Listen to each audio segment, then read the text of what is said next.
besando su nuca preciosa, le dije celosa, me guarda rencor. Si motivan tu grave inquietud, mis sonetos y cantos a este, en confianza te juro al oído que este eres tú, María Isabel. Será siempre mi reina y señora, no existe Amalia, Susana ni Ester. Mi soneto lo inspiras tú sola, con nombre distinto, mi María Isabel.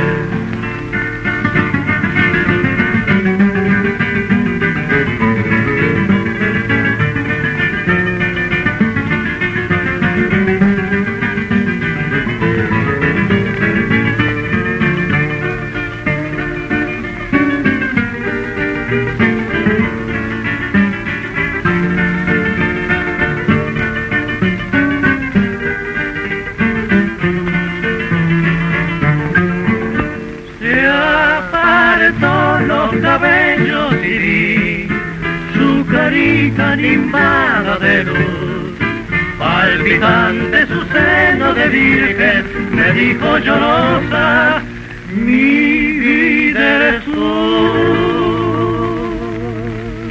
Te idolatro y no quiero pensar que otra inspire tus cantos de amor, y atrayéndome suave hacia ella, sus labios de seda me ofreció.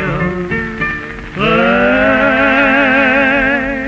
siempre mi reina y señora, no existe Amalia, Susana ni Ester. Mi soneto lo inspira tú sola,